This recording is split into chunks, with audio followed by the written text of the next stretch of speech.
কুড়িগ্রামের ফুলবাড়ী উপজেলার সদর ইউনিয়নের পশ্চিম পানিমাছ কুটি গ্রামে একটি কবর খননের সময় দুপাশের গায়ের মাটিতে আরবি হরফের মতো ছাপ বের হয়ে আসে। এ খবর ছড়িয়ে পড়ার সাথে সাথে ওই ছাপ দেখতে উৎসুক জনতার ঢল নামে। ভিড় সামলাতে শেষ পর্যন্ত কবরের পাশে মোতায়েন করা হয় পুলিশ। বৃহস্পতিবার সকালে এই ঘটনা ঘটে। আমি কিন্তু সবসময় কবর ঘুরি বেড়াই, যেখানে খবর হোক আমি যাই।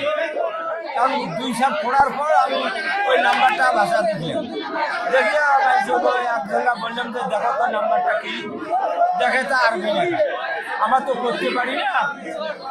পরে ওই আবার খুঁজতেছি, দুই পাখে নাম্বার আবার ভাসি ভাসি উঠবে। এখন যতই খুঁড়ি অতই নাম্বার ভাসে, যতই খুঁড়ি অতই নাম্বার ভাসতেছে। পানিমাছ কুটিতে এক ভাই ইন্তেকাল করেছেন।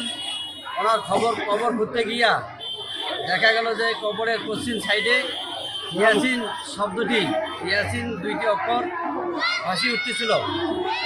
আমি এখানে এসেই নিজের চোখে দেখতেছি হাজার হাজার লোক দেখতেছে। তো আমি যে হরফগুলো দেখলাম ইয়াসিন, এটা স্পষ্ট বোঝা যাচ্ছে এবং পরবর্তীতে আরো অনেক হরফ দেখা যাচ্ছে। ইয়াসিন ছুড়ির কথা আমার হাউস বাড়ি থেকে ফোন করিয়েছে, ইয়াসিন ছুড়ে অবরোধ পাঠিয়েছে, আমি শুনিয়ে অটো ভাড়া করে আসি। পশ্চিম পানিমাছ কুটি গ্রামের মৃত জব্বার আলীর পুত্র ইসমাইল হোসেন গতকাল বুধবার রাতে হৃদরোগে আক্রান্ত হয়ে ঢাকা মেডিকেল কলেজ হাসপাতালে ইন্তেকাল করেন। তার মরদেহ দাফন করার জন্য ওই কবর খনন করা হচ্ছিল। কবরের আকার যত বড় হতে থাকে আরবি হরফগুলো মুছে যাচ্ছিল না, বরং আরো স্পষ্ট হয়ে ওঠে। পরে দুপুর 2:15টার দিকে ইসমাইল হোসেনের মরদেহ ওই কবরে দাফন করা হয়। কবরের গায়ের এক পাশে আরবি হরফে বিসমিল্লাহ, ইয়াসিন ও অপর পাশে মিম হা মিম হরফের ছাপ রয়েছে বলে জানান এলাকাবাসী। সময় সংবাদ, কুড়িগ্রাম।